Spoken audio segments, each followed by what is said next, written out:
Going around. If you get it now, great. If not, not. Some of you may have a stack of photocopies, or some of you may have the book. It's the same thing. If you plan on joining us in the future, you're welcome for a book. If you can be here just tonight and try it again next week, we have copies. It's just to make sure we have the right resources. So it's the same pages. When the pages are announced, it will get everything the same. For those who I have not yet met, my name is Rabbi Elie Weinstock, and you are participating in the Spring JLI course. How many here have taken a JLI course before? So JLI stands for Jewish Learning Institute. It is a project of Chabad, and it is a curriculum for adult Jewish studies. Courses on various topics. We finished Living with Integrity in the winter course, which was about different moral and ethical issues. 2 seats right in the front. If you come late, you got to sit right in front of the teacher.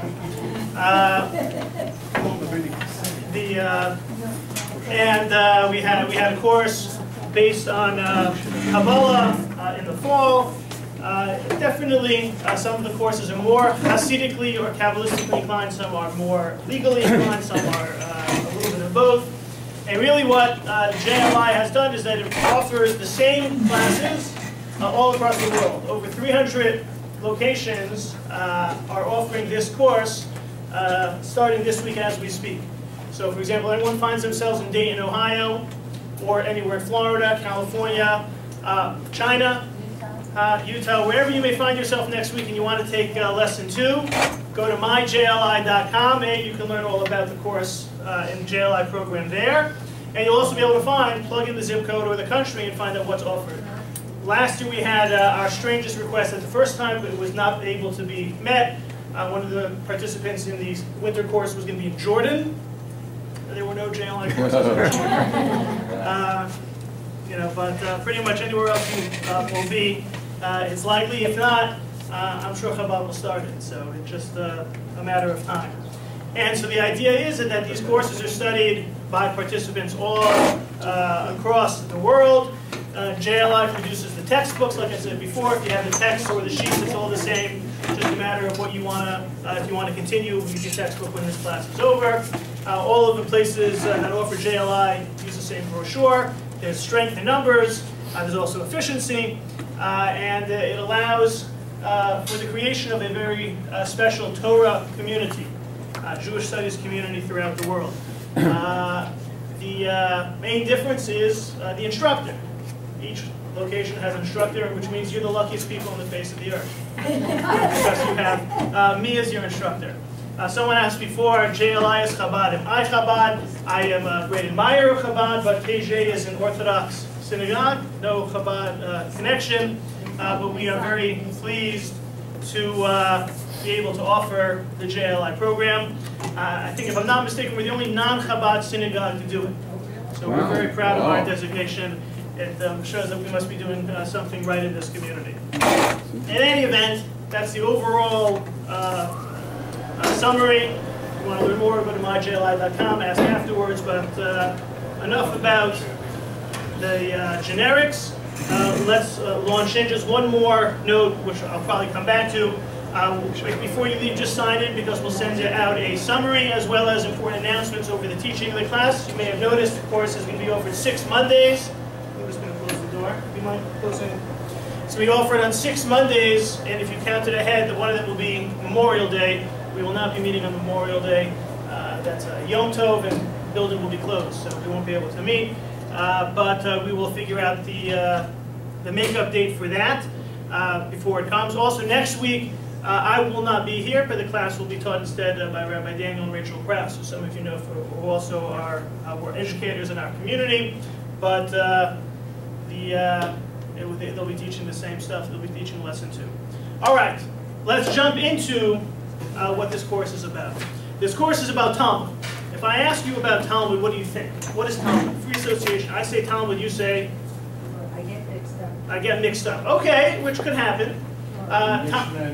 Mishnah and Gemara. It's almost a math equation, which I use with my Ramah students all the time. Talmud equals Mishnah plus Gemara. Talmud comes from the Hebrew word lomed, which means to learn, which means to study. Talmud is the name that we assign to Mishnah and Gemara. Mishnah, from another Hebrew word for learning, shoneh, Mishnah is the repository, the information, 6 orders, 63 tractates, 63 volumes of Jewish rabbinic wisdom, the laws of Judaism that are not recorded in the written Torah in the Bible. So this was a discussion throughout the ages. Torah was given on Mount Sinai some 3,300 years ago. It's given, and what do Jews like to do? They like to talk. So there were a lot of discussions about what the text said. These discussions were always orally transmitted. They were never written down. Fast forward some 1,300 years. You're at the period around the time of the destruction of the Second Temple. There's a Jewish diaspora. The Jews are going to be spread all around. It's not so easy to carry an oral tradition. So Rabbi Yehuda Hanasi, Rabbi Judah the Prince, also known as Rebbe. You've heard that term before. Rebbe sometimes as it relates to Hasidic Rebbes or rabbis. Rebbe was stood for Rabbi Yehuda. Rabbi Yehuda, R-B-Y, Rebbe, decided to collect the main teachings and put them all in one place. He called that the Mishnah. He wrote down the laws. Jews began to question, well, why do you write this law? Why do you write that law? What's your source? So these discussions, after Rabbi Yehuda Hanasi edited the Mishnah, these discussions continued among the rabbis for another 300 years. The main language of Jewish discourse at this time was not Hebrew, Aramaic. And so the name given to these discussions is Gemara. Aramaic and Hebrew are very similar. So ligmor means to finish. So Gemara is sort of the finishing touches on the Mishnah. Mishnah are laws, the Gemara are the continuing discussions. And around the year 500, so about 1,500 years ago, those conversations basically came to a stop. Not because Jews stopped talking, that never happens. But they basically stopped because, historically speaking, the Jewish community began to lose its central location, its central focus. The main rabbinical centers no longer were operating and speaking for the entire community. Period, the Jews began to start spreading out a little bit. So therefore, the conversations basically stopped. So we have a Gemara. So we have a Mishnah, which were the initial laws. We have the Gemara, the continuing conversations. And these conversations basically stopped around the year 500. Give it another couple of years for editing and fine-tuning and putting it all together. We now have what's called the Talmud, Mishnah plus Gemara. You are now all experts in the entire Talmud. Wonderful, right? No, so you have an idea of what we're talking about. Okay, so you have Mishnah plus Gemara, you have some confusion. What else, when you hear Talmud, do you think about? Practice for law school. Practice for law school, okay. Some people find that it is useful, right? I know a number of colleagues in the yeshiva were able to go straight to law school without going to college, and they blamed it all. They alluded it all to their Talmudic studies. Right? You didn't need a college degree to go to some law schools. You just have to take the LSATs. What else? Talmud. Siyams. Lots of siyams. Siyams. Okay, see, when you finish Talmud, you are misayim, you complete it. Okay. So those people, you may have heard of Daf Yomi. People study a page of Talmud every single day. Every couple of months, they'll make a siyam, depending how long the tractate is. Talmud, we talk about Talmud, we think about it being sort of the origins of Jewish law. We think about it representing a lot about the legal tradition about Judaism. But we're going to be looking at the narrative section of the Talmud. So for example, we're going to spend some time over the coming weeks looking at a whale of a tale. Life lessons from a gargantuan waves, fishes, and corpses. We're going to look at when God prayed, study in the art of anthropomorphism, a God having physical being. We're going to look at the vindication of an idolatrous king, a Jewish perspective on challenges and failure. We're going to look at sowing a broken millstone, a theology-riddled debate. We're going to look at the great oven debacle. There was a clash between idealism and pragmatism. Some of you may be thinking of Tanur Shalachnai, if you've studied that before. It's a very famous case between the rabbis and Rabbi Eliezer. Some of you may have heard the expression, the Torah is not in heaven. Lo bashamayim hi is a very prominent expression. If you haven't heard about it, well, make sure you're here on Lesson 5. And the last week we'll look at a ticket to paradise, succeeding limitations and pursuing growth. But we're going to be looking at what's called the Agada, the Agadita. We're talking about Talmudic gems. We're talking about the narrative section of the Talmud. And this has not been the most studied area of Talmud. Some of you may have children who have studied Talmud. You may have studied it yourself. You will likely not have had exposure to some of these texts. Why not? What are those rabbis hiding? Not the disputative parts. Okay. There's not disputative parts. There's no he said, she said. Actually, there's no she said in the Talmud. Actually, it's not true. A number of famous rabbinic wives make their appearance there. Why would this be less prevalent in a Talmud curriculum? Thoughts? Ideas? Restate the question. That's always the good answer. Restate the question. Why would the narrative sections of the Talmud not appear in most Talmud classes that you have attended before, or that are taught in Jewish day schools or yeshivas? Could it be? Okay. What's it doing? What is in the Torah the narrative part? Yeah. You want to focus on the actual conclusion of the laws. Okay. And you have all of the descriptive parts which are unnecessary. All right, sort of interesting. Even with all of our promotion of discussion and conversation, it's much easier when there's a conclusion. Okay, yeah? Is it more open to interpretation? More open to interpretation. So I think all of these are true. The Talmud, the Agada, has anecdotes, it has stories, it has ethical teachings, it has folk sayings, it has medical hints. Our medicine is not the medicine of 20 centuries ago. Commercial advice, religious issues, proverbs, theological discussions, all of these things are found there, but they're much more open to interpretation, for discussion, and we said before, Jews like to talk, it can be never ending. And so therefore, because of some of the limitations on Agada, on this narrative section, these things were remained under the radar. For example, let's look at some of these examples. What are some of these tales that we're going to be looking at? This evening. Look at on page 2 of the textbook, or the sheets that you have, the tale number 1. Someone want to read it? It's in English. Okay. I was told by seafarers, the wave that sinks the ship appears to have a fringe of white fire at its crest. The wave subsides when stricken with a club on which is engraved the words, I shall be what I shall be, God, the Lord of hosts. Amen, amen, so on. Okay. Interesting. Tale 2, somebody? Okay, Stephen? We were once traveling on board a ship, and saw a fish whose back was covered with sand, out of which grass grew. Thinking it was an island of dry land, we disembarked and baked and cooked upon it. When the fish's back became hot from the heat of the fire, it turned over. Had not our ship been nearby, we would have drowned. It makes for some, nice, very, very pretty images of that I can put up on the slide projector, but not your typical lesson about walking 4 cubits outside of the Sabbath, or what you're not allowed to cook and carry, etc. Tale number 3, somebody, please. Okay, Susan? We were once traveling in the desert, accompanied by an Arab merchant. He said to me, come and I will show you the dead of the wilderness. I went and saw them. They looked as if they were intoxicated as they rested on their backs.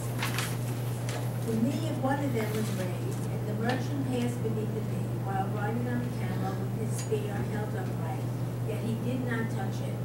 I cut off the zigzag corner from the garment of one of them, and lo and behold, he could not go.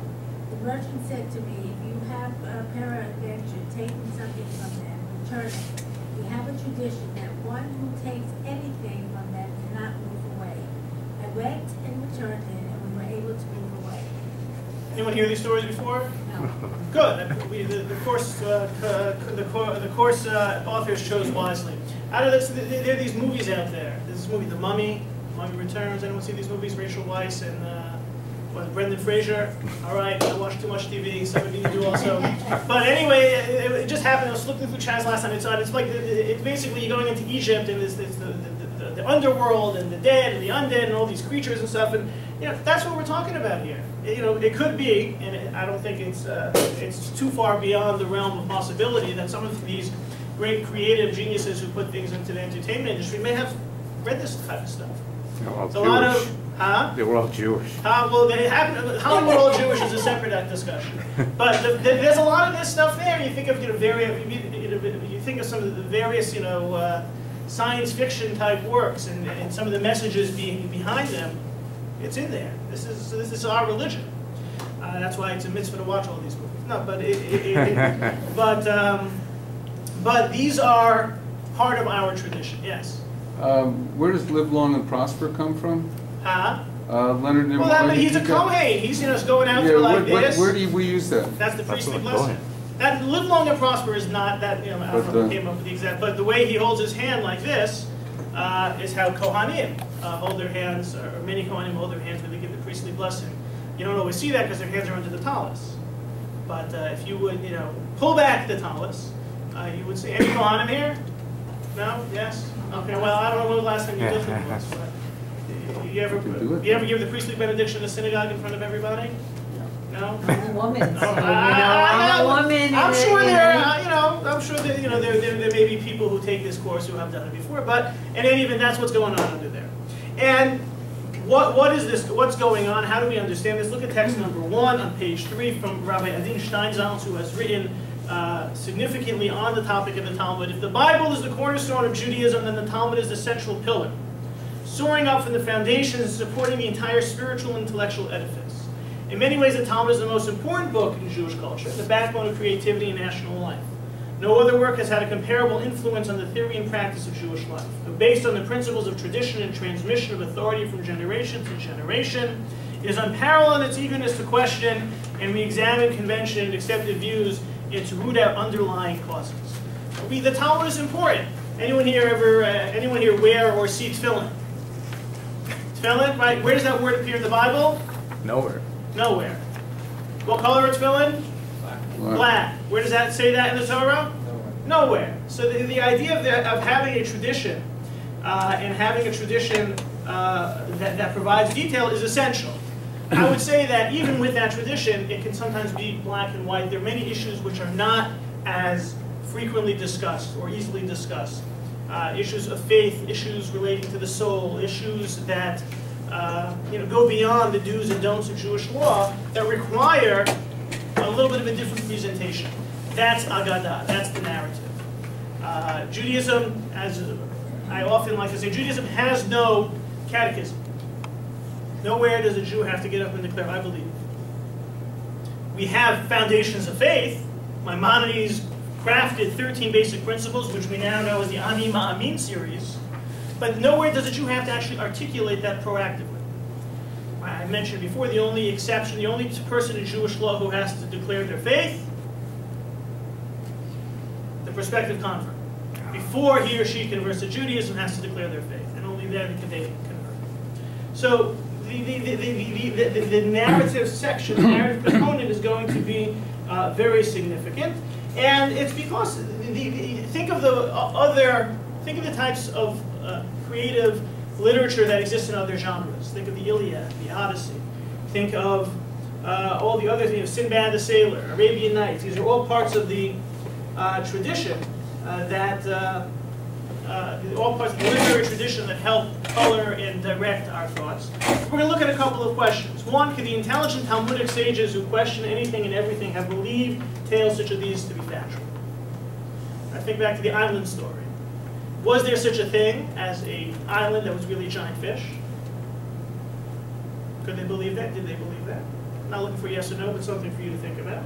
And then why would they place such stories in the Talmud alongside complex, subtle, legal, and religious discussions which reflect the work of disciplined critical thinking? So we touched upon the second one a little bit, but did they believe all of this? And what does that say about them? And we encounter that this type of questioning as to the role of the narrative tradition caused significant problems for Jews throughout history. Whether it be critics from other religions, or whether it be internally. Look at text number 2 for a moment. Text number 2 describes a forced debate that took place between a Jew and a Christian. Sometimes these debates famously took place between Jews and apostate Jews who had converted to Christianity. This the famous debates took place often in the 12th, 13th century. There's one famous one that took place with Nachmanides. Nachmanides was a prominent Jewish thinker, scholar, philosopher, doctor, Renaissance man in the 13th century, and he had a debate with someone named Pablo Cristiani. His name was Cristiani because he had originally been a Jew who became a Christian. And the debate was about the Talmud. This is describing a different debate, which was taking place in front of the 15th century Portuguese King Alfonso V. And when the Jew started making a good defense of the Talmud against his Christian opponent, the king declared, as it says in text number 2, the king said, "There are refutations for all your arguments. I'll get to them later on. First, however, I must say that because it is your nation's custom to make false and meaningless statements, you are legitimately to be regarded as," thank you very much, prevaricators. Thank you.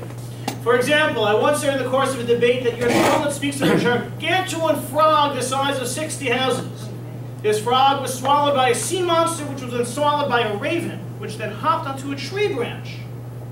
If anyone wants to look this up later, Bava Batra 73a, 73b. This is a clear and verified falsehood. So how is this king? Further, your Talmud states that when axe once fell in the ocean, it descended for 7 years and still did not land on the seabed.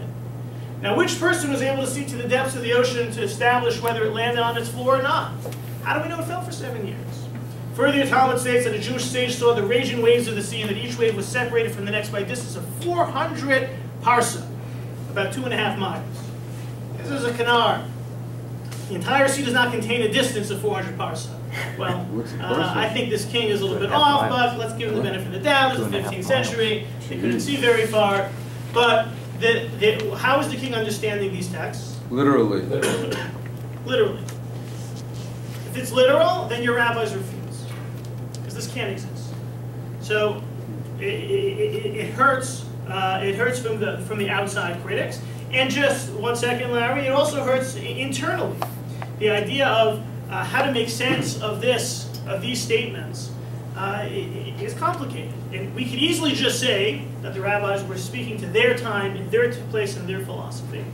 But if an important tenet of Jewish continuity is the fact that our tradition is based on something that should be relevant for all time, then it's going to require a different level of interpretation. Yes?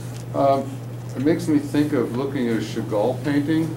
I don't know who here has seen it, but seen them, Chagall paintings. But they speak more to the unconscious, it seems to me, to associative thinking rather to anything, okay, factual. Okay. Yes. Yeah. Talking about today's culture, House of Five. Mm-hmm. I mean, that was all fantasy. Right. That was all Babel. What? Right. House of Pi? No, Life of Pi. Life of Pi. Oh, Life of Pi. The Pi. So, okay, there clearly is meaning to be found, but we have to be honest and look throughout history and recognize that these stories may have been very good bedtime tales or morals taught when they were initially presented. Over time, there were situations when it led to problems within the Jewish community because you could hold it above the Jews and say, oh, look at you, look what you did, look what you said, your rabbis believe that, you're fools. And imagine a time when Jews were not necessarily the most liked people on earth, and this was sort of, not, we don't like you, and look at what you actually believe this stuff? Right? You could say that about any element of belief, but especially when you're talking about a 70-ton frog, and the thing falling into, the axe falling into the ocean for 70 years. It becomes, it requires, it can't be understood in a vacuum.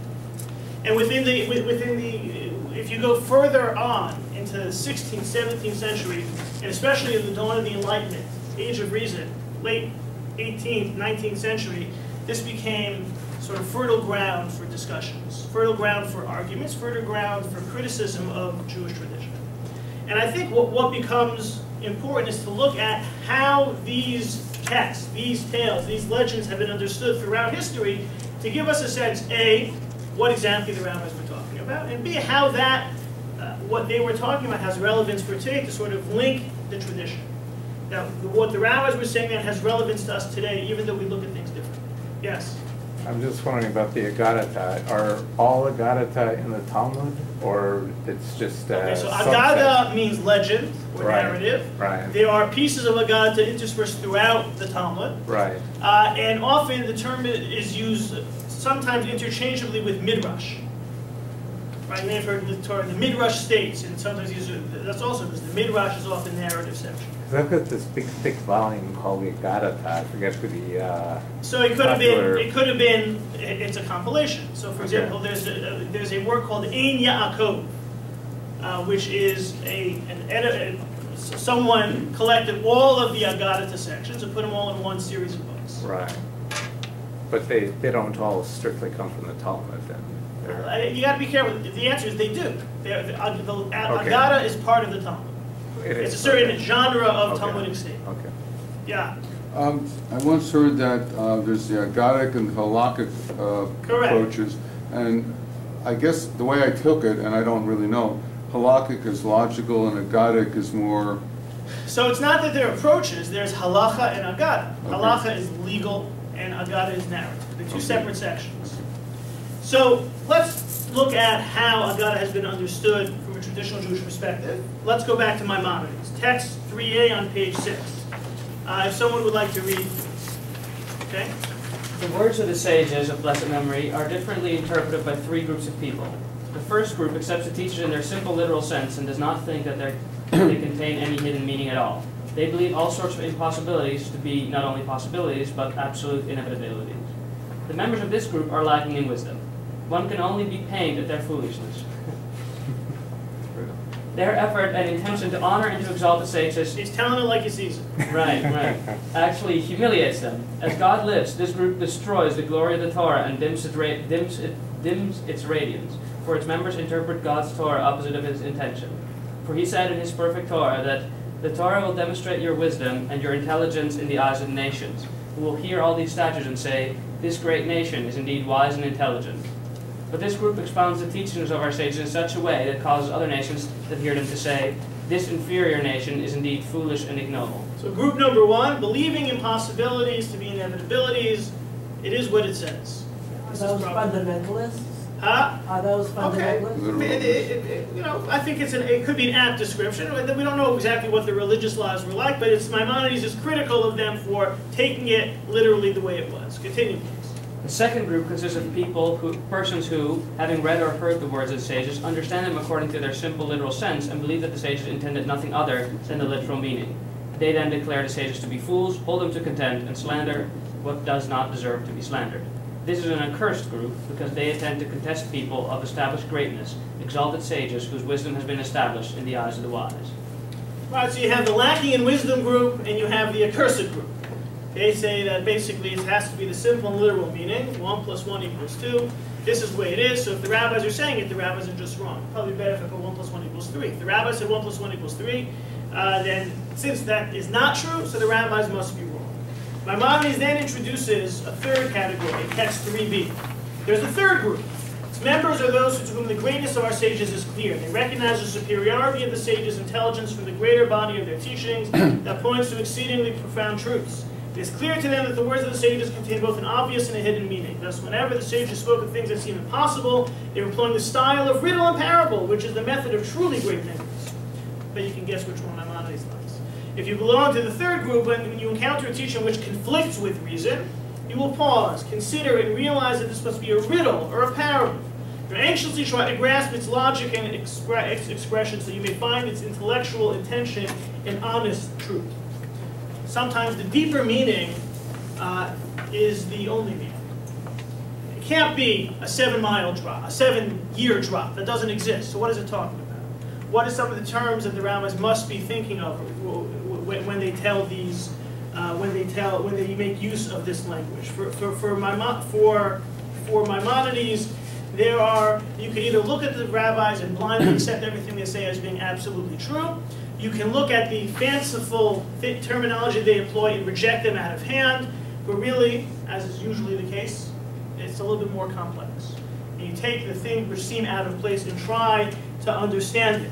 It's sort of like there was in the early 20th century in a town called Dvinsk, which is present-day Latvia, there were two great rabbis. One was Rabbi Meir Simcha, and one was Rabbi Yosef Rosen. And these were two great scholars who both had their own unique styles and approaches. And this town was blessed. This small town of Dvinsk had these two great rabbis. And once there was a discussion, people wanted to know, so which is the bigger rabbi? It's just sort of, my rabbi's bigger than yours. My rabbi can beat up your rabbi, it almost sounds like. And in fact, a child was listening to the conversation and said, that's so silly. Rabbi Meir Simcha is obviously the bigger rabbi, because he was 6'2", and the other one was 5'10". And so the adults, realized that it was pretty silly for them to be arguing about this in the first place, but realized the way language can be understood. And the kid continued to insist big means big. Okay?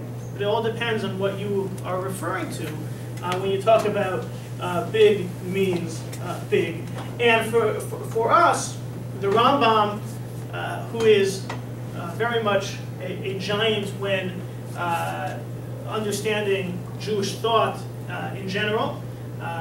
It's not by accident that there's an expression that was coined, Mi Moshe ad Moshe, lo kam kemoshe, which means from Moses in the Bible and Moses Maimonides, none arose like Moses. The Rambam is essential in understanding contemporary, in understanding Judaism, the development of Judaism.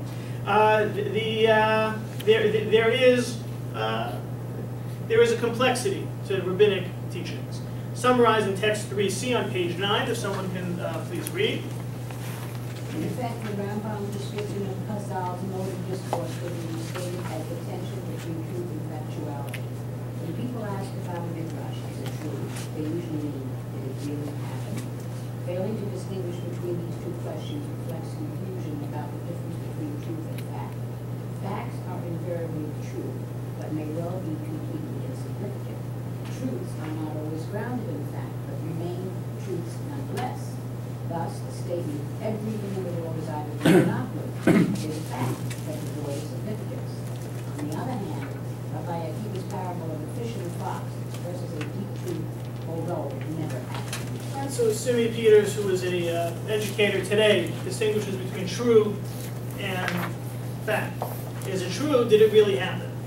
Well, fact, truth, but not necessarily significant.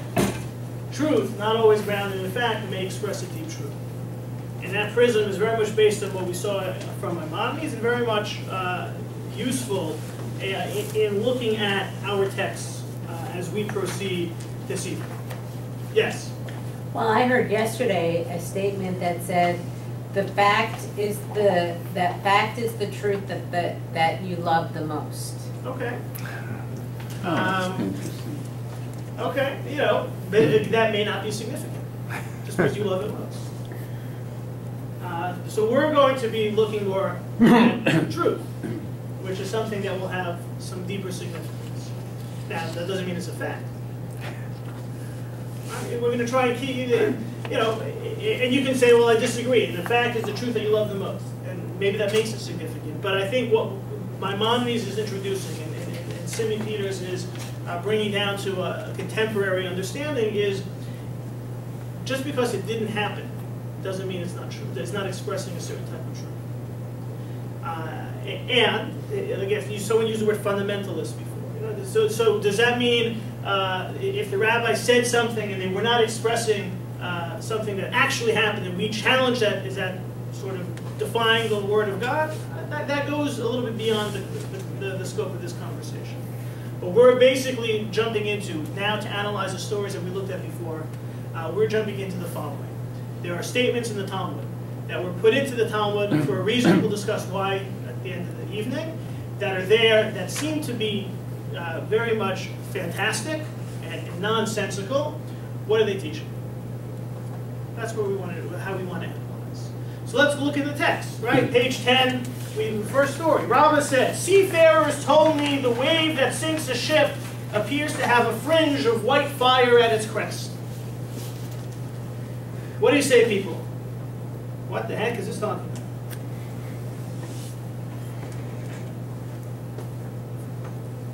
Any thoughts? Use your imagination. There's a learning exercise here that I'm not really going to engage in. If you want to use those words, it's up to you. What's going on? Tsunami? Tsunami, okay. He's alluding to the strength of that wave, Okay. which consumes something, consumes the ship, just as if the fire would consume it. Okay. Who's the ship? What's the ship? Who's the wave? What's the wave? Any thoughts? There's no... Yeah? So you could say something like, you know, white fire is the hottest sort of fire. Okay. And you could imagine this to be a parable where the, you know, that the ship be the righteous person, and what they're brought down by is sort of the most intense sort of desire. Okay. All right. Okay. Any other thoughts? You know, we're getting more creative. Yeah? The impulse that sinks a person, a soul, it appears to have an evil inclination. This is like Mad Libs. You're trying to, okay. So let's talk about this a little bit. We're going to use the Vilna Gaon. Vilna Gaon, Rabbi of Vilna, who was a transformative figure in the 19th century.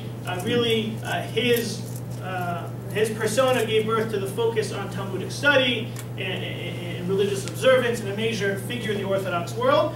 And it's also interesting that it's part of a Chabad course, because the Vilna Gaon hated Hasidim. We can talk about that another time. But nevertheless, his insights are very helpful, and you know, we let bygones be bygones. We forget that war, and now it's back to reality. So the Vilna Gaon looks at this as this idea of the sea, that there's a journey. It's a voyage. Life is a voyage. And what's taking place is that the human being is on a journey in this world. The same way that you have a ship in a turbulent sea. And there are challenges. And the idea that life's challenges are proverbial waves that rock the boat. Right? And Rabbi heard that seafarers, right? Seafarers, people who are used to the sea, right? You have people who are acquainted. Seafarers are those, those guys who know how to understand the waves and the currents in the oceans. Rabbi heard that seafarers were aware of the role of various waves and how different waves operate. And there are all sorts of waves that could rock the boat, but only one can capsize the boat. So certain waves are dangerous, but you ride them out, but only one type could capsize the boat. What type of wave is that? What did the Talmud say? What was the text? The ones ringed with white fire. And so the which wave was that? Which wave was the one that was able to, which wave was that? So according to the Vilna Gaon, these are internal challenges. Those are the waves ringed with white fire represent internal challenges, impulses that can lead to destructive behavior. Right? The expression we sometimes hear, especially in situations where people are acting in a way that is self-destructive, you're your own worst enemy. Text number 4, page 11. Be aware that your arch enemy in this world is your own Yetzer, evil inclination, says Rabbi Bachya ibn Pakuda, great Jewish medieval moral philosopher, which is embedded in yourself and woven in your spirit, which partners with you in both your physical and spiritual senses. If you leave your matters in its control and you follow its desires, you will not let up until it destroys you in both this and the next world. Therefore, let no other war distract you from this war, no battlefield from this battlefield. Allow not the sword of one far away to divert your attention from the sword of he who never leaves you. Watch out. It's your own worst enemy is yourself. And if we look at this, why do intelligent human beings succumb to impulsive self-destructive behavior? So we can answer this and we'll be perfect forever. But, okay, think about that. And at the same time, what does it mean that the passion that is so self-destructive is represented by the color white? Maybe that white is so powerful. Okay. White is so powerful. White is cowardly. White is cowardly. Okay. So white represents different They things. didn't know it yet, but White represents on some level purity. White is also Okay, it's a paradox. That's, always just say paradox, dialectic. These are great words for modern Jews to employ. I don't think they know it. The I'm with you. okay, well that would mean white is pure, but sometimes it's we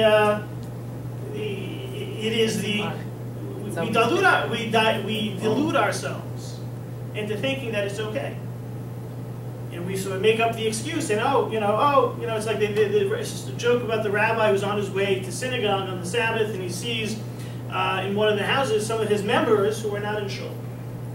right? And what's going on? They're playing poker on Shabbos. And you can say, oh, maybe they're just with chips and it's not with money. But he goes in and he says, I demand an explanation.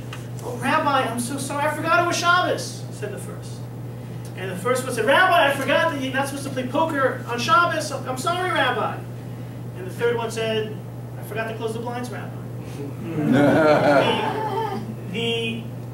Sometimes we sort of make up excuses, and sometimes there is no excuse. Sometimes we, what's the big deal? I don't want to go to shul. I'd rather play poker than go to shul. The idea of recognizing that the Yetzer Hara, the inclination, sometimes looks like our own best friend.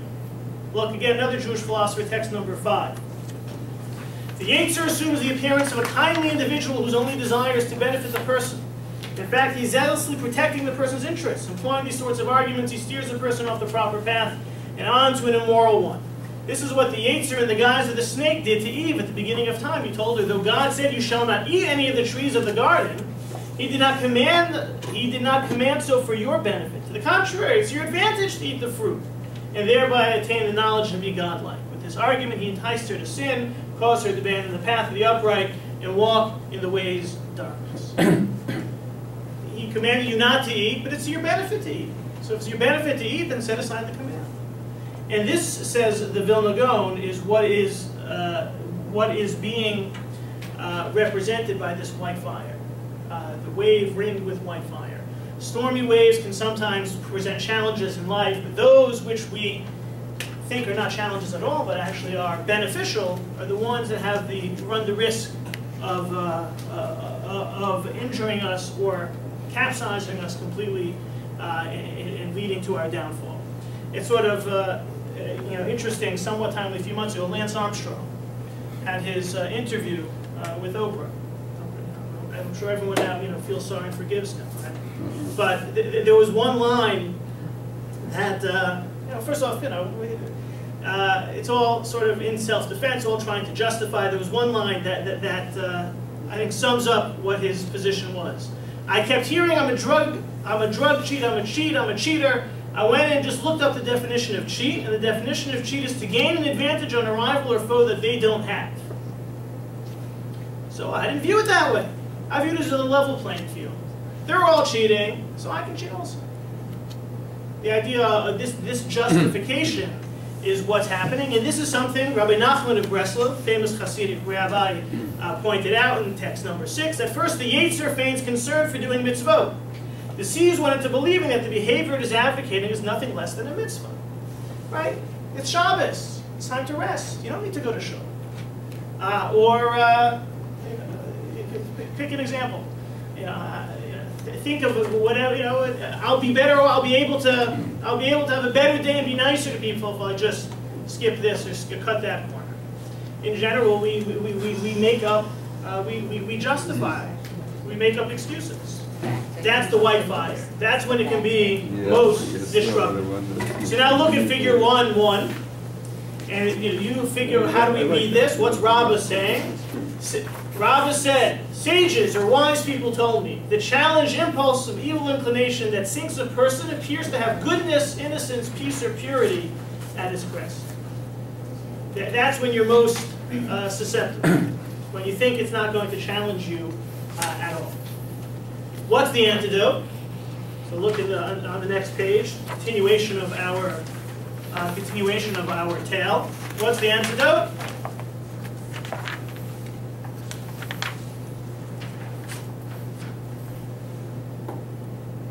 What's it say? What's the antidote?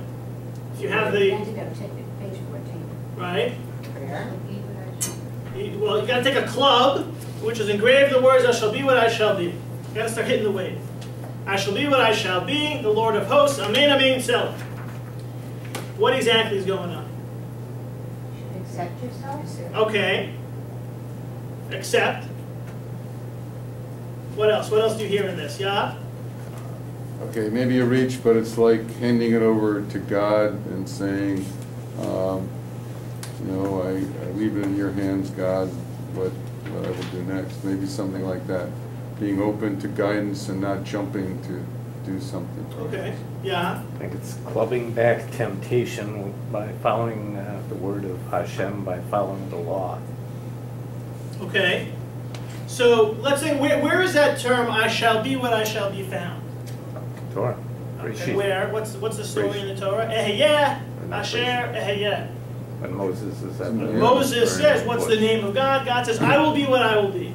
This is understood as the prototypical concept of God is there. I was here then, I was there then, I'm here now, I'll be there. I was, is, and always will be. Consistency of God, the eternity of God. What about this idea of the idea of Yah, or the idea of the expression of God's name Yah, which is pronounced, when we talk about it in general parlance, we call it Ka.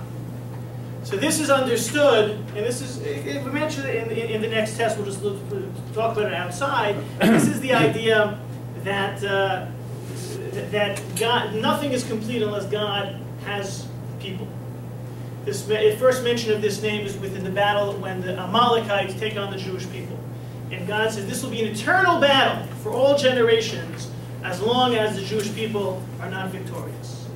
This expression, as understood by the Vilna Gaon, is about recognizing God's role in the world. The idea of the fire, the danger posed by the wave ringed by white fire, the danger posed by desire or justification, is only overcome when there's a commitment, a connection, a solid commitment to a spiritual life. The idea of recognizing that God is with us. Right, so if we'll just sort of move on to the idea that what God is presenting in these verses are two assurances. God is with us in times of challenge, and God will redeem us from these times of challenge. And when there's a recognition of this, you see there in figure 1.2 on page 16, that when you fight back, when will the waves subside? When stricken with a club, when countered with the Torah, which contains God's names, specifically by acknowledging that God is always with us in our distress and knowing that He will redeem us from our challenging moments. Then we will be His loyal hosts, truly and permanently. That's what Amen means. Amen means let it be. I accept this. Amen, Amen, Selah, this is how it's going to be. When there's a connection, a recognition of there being a type of spiritual or absolute truth that we are connected to, this will be what will allow us to overcome our own worst enemy, our own Yetzer Hara. Now, you're saying that God is absolute and He doesn't change. Correct. And you have to, therefore, you cannot compromise, because you can't fight something that's absolute.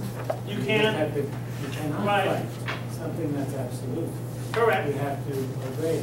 Well, think of it this way: what's the best response to your own human, subjective self-justifications? Something which is lasting and eternal. Something which has an absolute truth with a capital T. Now, this is not something that happens automatically in every type of situation. Right? We often talk about, we're talking here about a spiritual ideal. In general, Judaism represents a spiritual ideal. We are spiritual beings living in a physical universe, so we recognize that we're not always going to be angels. I'll say that about myself. I will not be an angel. I don't want to accuse you of that. But the idea is that we recognize that Judaism is presenting a spiritual truth with a capital T, an absolute truth.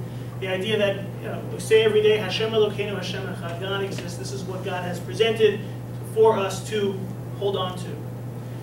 Holding on to that, the tighter we hold on to that, the more that we accept that as reality as opposed to our own created reality, our own justifications, that's the safest way to ride through these stormy waters of life. Yeah? But I don't understand quite how that responds to the particular. Okay. Because the point of the wave with the white fire is that the specific evil inclination that's the most dangerous is the one that presents itself as something good. Right. Right? And so I could see how relying on on God, and so forth, is a generally good way to deal with evil inclination. But why does that respond to the most dangerous kind of down? Well, I think because the most dangerous one is the one that that through our own perception appears it is something good, and on some level maybe it is pretty good. I like dessert. Who says dessert is bad? Right. Or I sometimes give the example to when teaching my kids: is murder good or bad? Is murder good or bad? Bad. Huh? Bad. Bad. I'm a murderer, so I think it's pretty good. Turn the tape off. But no, but for the murderer, murder is good.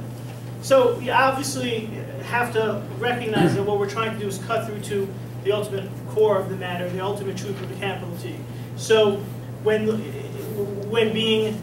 you talk about the white fire is the danger that comes when we're able to, when we look at things only with our own self-interest. If you transcend your own self-interest and can actually be honest as to whether this is the right thing or the wrong thing, not about what's good for you, that is part of the solution. Now, you could just as easily sort of look at this through the prism of self-help and positive thinking and good decision-making, which is all true. But Judaism has this idea of looking at it in terms of our own spiritual lives as well. Yeah? Well, doesn't relativity come into this also? B equals MC squared. What? Yeah. In terms of relative to the culture and the times? Well, these are all part of, that's all part of the waves ringed with white fire. The times have changed, so these rules, the whole not eating pork thing, that was to avoid trichinosis. It doesn't matter. Well, I was thinking more of along the times like the Holocaust. So I'm thinking about my stomach, and you're thinking about philosophy. No, correct. Well, what do you mean by that? Well, you weren't allowed to do certain things at certain times, even though you might have believed in that and what made you really connect with the righteousness of whatever you were trying to do, but you couldn't do it because of where you were and the circumstances. Okay. But I think that we'll sort of, if we would apply this in all things being equal, not being held back by these types of external unfortunate circumstances, going through life, it's easy to say this is not a big deal. It says I shouldn't do it, but I can find a reason why it's better. If we look at things, if we look for, as the verse says, the stick, if we beat that sense back with God is one, His name is one, this is what He demands, that's the ultimate good, regardless of what I justify. That's a good approach. That's a strategy. So is every one of the 10 Commandments an absolute